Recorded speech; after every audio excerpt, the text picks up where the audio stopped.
Hello and welcome back to Bannerlord Modded. I don't have a huge amount of time, so we're gonna have to rush in here to this siege. I'm not even talking about in real life right now. I have a reasonable amount of time here, but the point is, what I'm talking about is that there's a massive army running around. Also, the Botanians have just declared war against us, and we just lost a huge army to a Western Empire defeat. As you can see right there, they were all defeated, and that is not looking very good.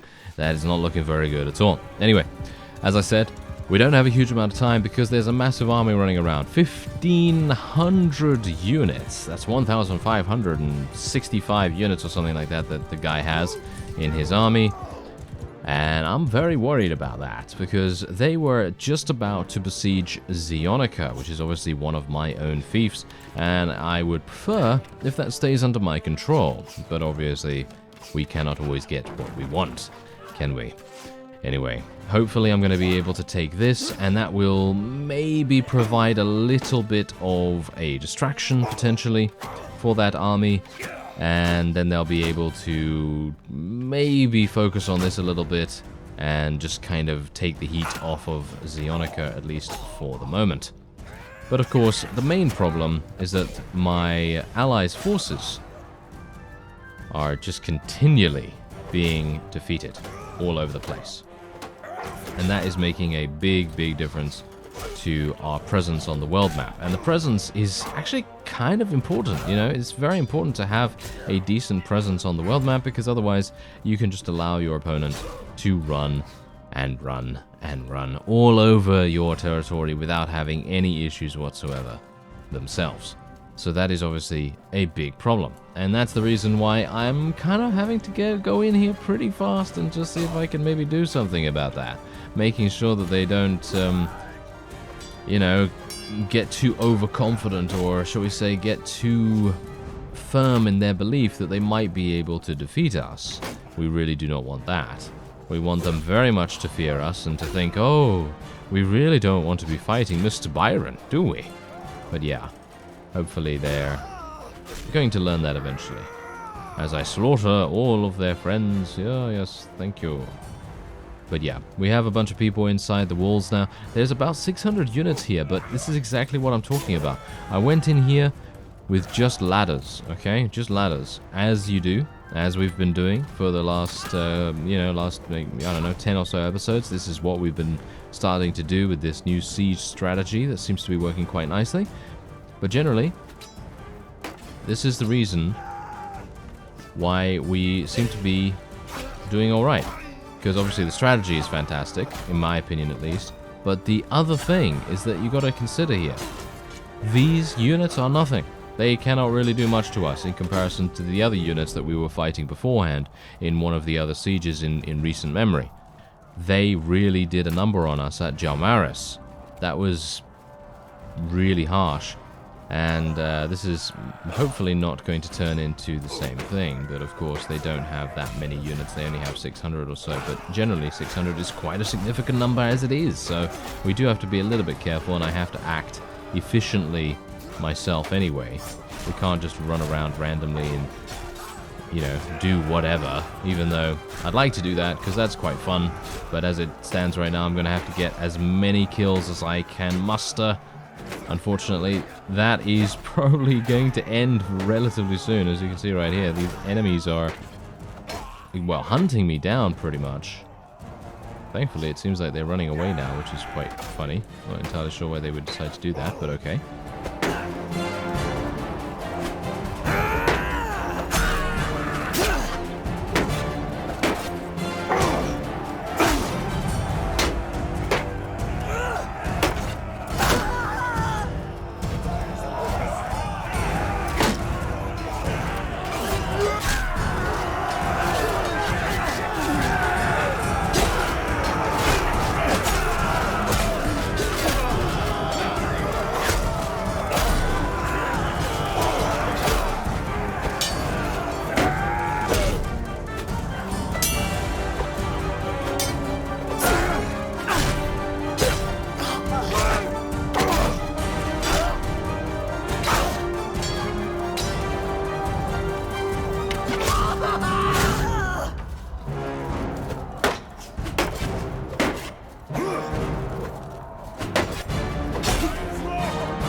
I'm not dying here right now. Did that guy literally just say that? Did you hear that? I'm not entirely sure if you heard that, but hopefully you did. Generally, he just said, I'm not going to die here right now. And then he started to run away. So, actually, what? Did they really program that in? That's actually really cool. That is very realistic, actually. If you think about it, you know, not every soldier is going to literally be like, ah, yes, I will die for Queen and country, and so on. You know, not every soldier is going to be like that, and on the whole, most are probably not going to be like that, especially in this day and age. You know, in this era of history, it's highly unlikely that they would feel like they should sacrifice their lives for the country that may not even look after them as they deserve. But there you go. Anyway, I think we're good. I'm just going to go for a little bit of zoom here. And hopefully that's going to be it. As you can see, I literally eliminated 74 of the enemy's units, which in my opinion is pretty good. I think that's probably enough to justify me going so incredibly aggressive right there, going into the enemy's lines. And bear in mind, I obviously took some pretty significant damage, but I did not die entirely, which was obviously the main point. We want to try and make sure that we survive every single time we go in and try and fight these guys. Anyway, we're just going to see if I can upgrade some units right there. And then we're going to take all of the loot. Okay, so this is Poros, of course. So I don't know whether you realized that this was Poros before we went in, because it was quite fast. But yeah, we're just going to be staying around here for the moment and maybe trying to bait the enemy. And as a result of us trying to bait the enemy, I'm going to give him a 401k. And we're going to increase the tier to 5, which is what we usually tend to do nowadays. Anyway, let's take a look at the marketplace. Oh, 62,000. Thank you very much. Take all this, please. It's going to take a while, isn't it? Maybe I should just switch back to this. That's going to be a little bit easier. There we go. 62,000. Thank you very much. Okay, so now let's wait here for some time. And let's see what happens, eh? Let's see what happens. Because this is obviously one of their biggest towns. And I would love, if at all possible, to head straight onward to Lycaron. Because if we can take Lycaron as well, that's going to really deal a pretty decisive blow against the Western Empire. If we can even hold on to it. Of course, holding on to it is a much easier thing to say than to do, but still, I think we might be able to do something about that. I'm almost at 100% HP as well, so I should have a pretty decent opportunity here. And bear in mind that my war exhaustion is starting to cap out now as well. So they have 75 war exhaustion. That's not that much. Only a couple of victories will be required, and it seems like Omor is now under siege by someone from the Western Empire, which I gotta say is perfectly fine. I really have no problem with that whatsoever. I'm actually kind of happy that they are besieging that, because I really did not want to have a situation where they were, you know, besieging Zionica or besieging Liberatus or something that's really close by. But Omor is that town that we traded for, if you recall, in the previous episode. And I'm happy with that. I really don't mind. You know, if they want to do that, then that just means that we are much better off than I anticipated. I actually thought that we were going to have many more issues defending Zionica, especially because obviously it did become under siege just a moment ago. Well, a couple of moments ago. But now, not so much. So I think we might be okay. Let's get up the ladder real fast. There's only there's only 200 units? Well, there's only, I think, 360 units here total, so we shouldn't have too many difficulties eliminating the forces here. But obviously that all depends on if I fall off the wall and die. That can happen, and has happened many times. Let us not speak of it.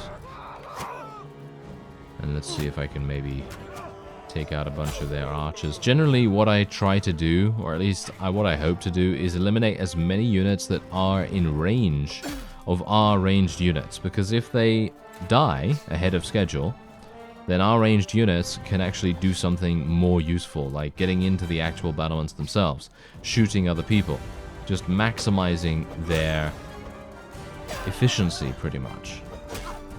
And I'm going to actually tell people to charge in. Now, who's shooting me, by the way? This guy? I have no idea. It's about time that I got my crossbow out, isn't it, though? We've got someone else over there as well. Hello there. Goodbye. Goodbye, sir. I find it rather amusing that when you headshot someone, it's usually a kill, like a surefire kill. But when you hit them in the neck, that's not. Which I think is kind of strange, because, well, if you think about it, shooting someone through the neck is probably about... I mean, I think you could probably survive it, you know, dependent on variety of factors. You could probably survive a shot through the neck, but that is still very, very likely to kill. So it's kind of amusing that, you know, you shoot someone in the neck and then they're all of a sudden like, oh yeah, I'm fine, I just need a couple of days bed rest or something. I find that always quite amusing.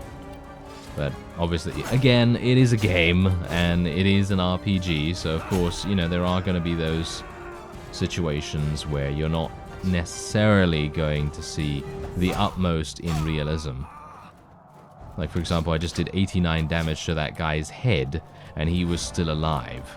I mean, that says it all, doesn't it? I mean, generally it is an RPG, so gotta bear that in mind. Anyway, I've got to be careful here. I've got to be really careful here. This is bad.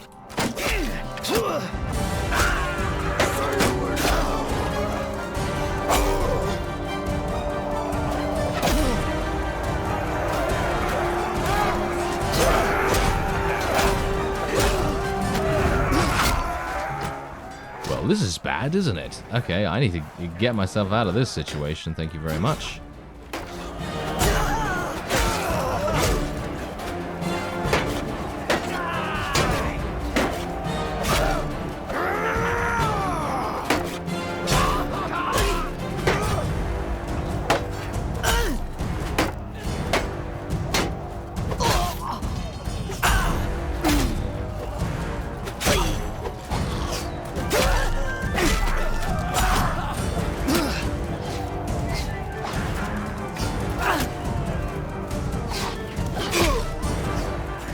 I think we're good. All right. I was, you know, for a second there, or shall we say not for a second, but for a whole minute, I was thinking to myself, I'm probably going to die. Yeah, that seemed pretty close, actually. Anyway, Lycaron is now ours. I'm really surprised that we were able to take that so incredibly easily. They really did not bother putting that many units in here, and you could quite clearly tell that. I mean, it was so easy for us to take it in comparison to some of the other sieges that we've done recently. Very, very nice. Finally able to get a slightly easier one under our belt. And otherwise, we're just going to do another 350 right there. I don't think Lycaron is going to be targeted too much, but obviously I'm probably going to be wrong about that. Mark my words. Mark my words. No doubt it's going to be coming under siege in a matter of moments. But hopefully not. Hopefully not. Anyway, let's take a look at the Manage Town screen. I assume... Oh, it's actually not even that good. Look at that. They haven't really done that many upgrades here or anything like that. That's really surprising too. Anyway, let's just do that. Let's wait here for some time. Just restore our forces back to their former glory, of course. And then we'll see where we head to next. But you can see here that there's just one castle remaining in this area. And otherwise, aha, Poros has now come under siege, as you would expect. As you would expect. Okay, so let's take a look. Obviously, this is probably not going to work out too well. Oh, hello there. Are you serious? You're running around with 264 or 265 units? This is very strange. I wouldn't have expected this either. Wait a minute then. Lance of Destiny, you're up. Thank you. Let's do this. All right, is he gonna... No, he's not gonna surrender or anything like that. I thought he might, you know. We do have a pretty significant advantage on him, but apparently the combat strength does not agree. That's kind of weird. Oh well, whatever the case, we are just going to auto-delegate once again. I know that someone did mention that it might be an idea to command our cavalry a little bit differently, but generally I feel like they do a pretty good job on auto-delegation. Maybe I'm wrong. I don't know. Maybe I'm wrong, but anyway, let's move these guys over here. We're just going to make sure that our archers are on a loose formation as well. That generally does have the best results, or at least I think so. And let's move my infantry over here. I have way too many infantry. Yeah, I think I stocked up on a huge amount of infantry because we were going to be doing a bunch of sieges. And I kind of knew that, so I thought to myself, yeah, okay. Let's just see if we can get some more infantry in the army here. I feel like maybe my decision to change my composition to a more cavalry-based army was partially the reason why we were having so many difficulties completing a siege without a massive amount of casualties. That might be it.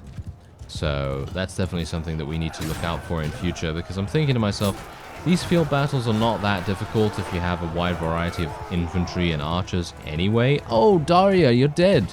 Are you serious? Okay, apparently she's dead.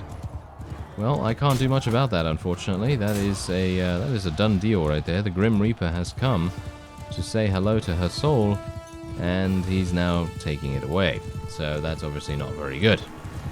Not at all. Oh well.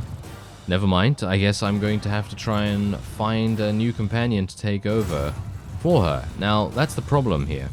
She had a lot of steward skill, and that was the main reason why I really wanted to utilize her abilities. Because her being able to have a maximum company size of about 180, I think maybe 190 by now, was invaluable. It was really, really good for us to have those additional units in our army. In comparison, Botheros, who is obviously our other companion here, he does not have a very good steward skill, and as a result, he can field about 140 units or so, which is still fine. Don't get me wrong, it's still fine, but it is, well, far and away not as good as Daria's capacity, so obviously that's a bit of an issue. Anyway, I'm actually not sure what to do with her army now. I guess I will just say join me. Oh, that's the 1500 army there. Okay. We are unfortunately going to have to allow them to take Poros at this point. Oh, never mind. Did they succeed? No, they didn't succeed. Now that's fantastic. Okay. That's really good. Now, I'd like to tell you that that was all calculated because I knew that the war exhaustion was getting to its maximum cap, but I hadn't actually looked at the war exhaustion in quite some time, at least just before the Lycaron siege, and I thought to myself, oh, 70, 75? It's going to take quite a bit of time for us to get to the maximum of 100. But apparently, a little bit of war exhaustion was contributing somewhere else, and that made a huge difference. So I'm really, really pleased about that. We're going to be going for campaign map trebuchet accuracy being increased, and we are also going to be taking some steward skill here. Prisoners in your party provide carry capacity. Construction speed is increased by 10%. Construction speed is increased by 10%. I think I'm going to go for right there. That sounds nice. But yeah, I'd like to say that that was completely on purpose with the whole war exhaustion thing, but it was not. And yeah, we are now at peace with the Western Empire, which is absolutely fantastic. That could not have worked out better, to be honest. Really could not have. Anyway, I'm just going to take a bunch of high tier units here. They're going to be recruiting some people anyway, so I think it's pretty fine that I take a whole bunch of these guys. And also bear in mind that we are going to be going into the tavern here and seeing if there are a couple of people with some steward skill that I might be able to recruit. These guys don't have steward skill. No. This guy has steward skill? No, he's got scouting. Some of them are good fighters, but they really don't have a huge amount of steward, which is obviously something that I would very much like. So I might have to do a little bit more searching around for our next companion. Might have to go over to Lycaron. How much space do I even have in my army at the moment? Oh, I have really not much at all. Okay, I should have just recruited some random, I think. That probably would have been best. We are going to have huge problems with the amount of units I have in my army at the moment. This is really not very good. Okay, let's just take a quick look here. I'm going to have to get someone here. And if it's the... I don't know. If it's the ideal candidate, it doesn't really matter at this point. We're going to just have to go for it. Yeah, seems like I'm not going to be able to. Maybe? I'm not seeing anyone with steward skill right now. Tack the engine. Why are you here? Aren't you one of mine? Oh, I have no idea. Alright, we'll go for this guy. Rafard. We will go for you, sir. Okay, there we go. Okay, so let's go into our inventory right now, and we're just going to give him a whole bunch of random stuff, because that's what we do. Gonna have to see what's going on here. We need to give him a good weapon. Dazzling Sword of Golden Violence. Let's give him that. Let's also give him... Oh, yeah, I've sold all the good stuff, haven't I? Yeah, I've sold all the good armor and things. That's the reason why I generally tend not to do that, but... I don't know, I kind of wanted to get rid of all of that stuff really fast, and that's exactly what happened, unfortunately.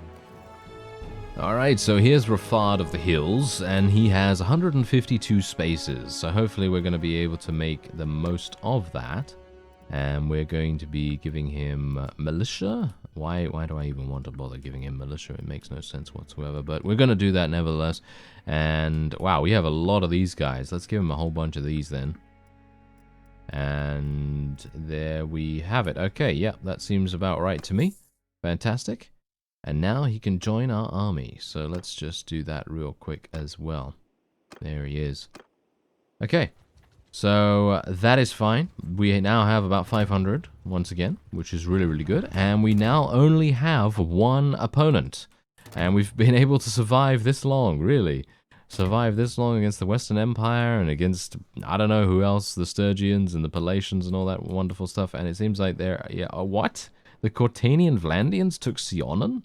I had no idea that they did that. Anyway, it seems like we are actually taking Glintor Castle. And there are just one other castle and another town to be taken. So that is absolutely fantastic. And hopefully we're going to be able to do that in an upcoming episode. I thank you very much for watching, and I'll see you next time.